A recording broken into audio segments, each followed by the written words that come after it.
In this episode, we talk a lot about students, and I make it rain.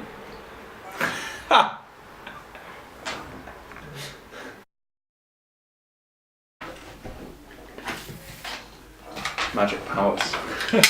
Ooh. The force.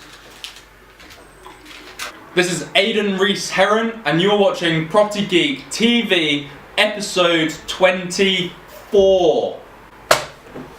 Churning through them. Feeling a bit out of it already. So we're shooting the videos together this week, but I don't like it so much because it means I don't have anything to speak about with you at the start. But then again, maybe you hate me speaking at the start, so maybe me just getting on with it is probably a good thing.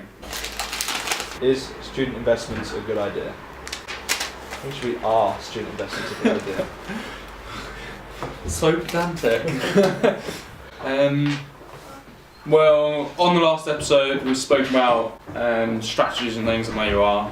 Hi, how are you? We spoke about changing strategies and stuff to where you are. So yes, they are a very good option, but you have to do them in the right place. Students will pay something that's big, quite big right now is called purpose-built student accommodation. Purpose-built accommodation. So it's not things like houses that have been converted into rooms that students rent out. It's like specifically student studios that they rent out in big blocks. They're purpose-built for their needs. They've got like desks and internet connections and cookers, all that sort of stuff, and it's purpose-built for their needs. They've got like common rooms. Students absolutely love it. There's one where I went to uni in Loughborough. They've just brought it in and they're charging like £170 a week. In Loughborough! Which is like mad. Just mad. But students love it. A lot of overseas students that aren't UK based, they'll pay extra, and because they don't have any grants or anything, they tend to come from more well-off families, so the families are able to afford it, they live in more comfortable existence, so yeah, it's definitely an option to consider, but if you're talking about things like the HMOs and student management and stuff, it can be really, really intensive.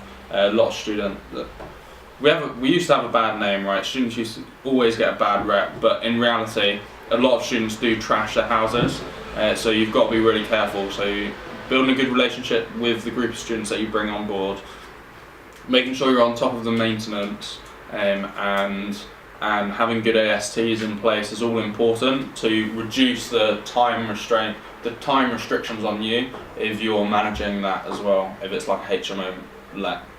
So yeah, it is a good option, but test the market, consider what university it is. If you're doing a cash investment, then review the developer, review the projects, what's their past experience, is it purpose built, what's the demand like from students, all of that sort of stuff. Just do your due diligence. Let's go again. Yeah. I have something to speak to you about, right? I need more questions. More questions. Please send them to me. Tweet me at Aidan R. Heron and use the hashtag PropertyGeekTV so you can get your questions in the box and answered. We're getting them coming in slowly, but I'd like to get them in quicker and like have the box overflowing with. I want this box overflowing with questions so that I have to answer more questions quicker, because then I won't feel like I have to fill so much. What's the difference between single-lets and HMOs? There's a legal definition that's different, and also another difference that you'll probably be more interested in. So single lets are an entire house or flat or piece of accommodation with like multiple rooms that is rented to one family or one household, and they rent the whole place. So like a flat goes for like £600, house goes for like anywhere from £400 upwards. But it's like traditional renting, right? HMOs are 3 or more households living in one place. Is technically a HMO, even if they're on a single AST and only being charged single let rent So if you've got 3 flatmates that are sharing a flat, that's technically a house of multiple occupations. You've got 3 different households. But what most people are referring to when they say HMOs is like room lets. So you rent out, or student lets, which are a little bit weird.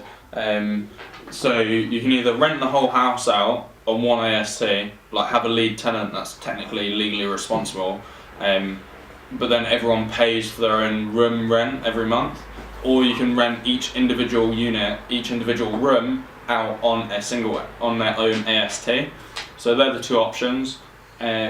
Now, single lets tend to not bring in as much cash, but they tend to be lower maintenance, whereas HMOs bring in a lot more cash per AST, but they are slightly more higher maintenance. So for instance, single let yield like 8% if you're lucky, if you're doing well. 6% is normal. In London, like 2 or 3% if you're lucky.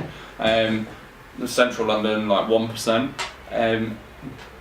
But then HMOs can be yielding like 12, 15, 20, 25% gross.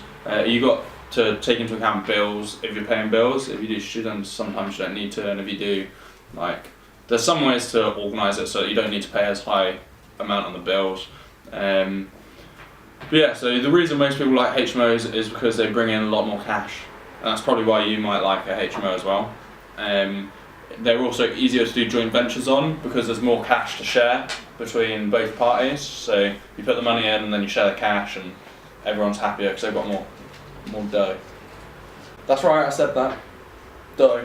More dough. More dough. You make it rain. Make it rain.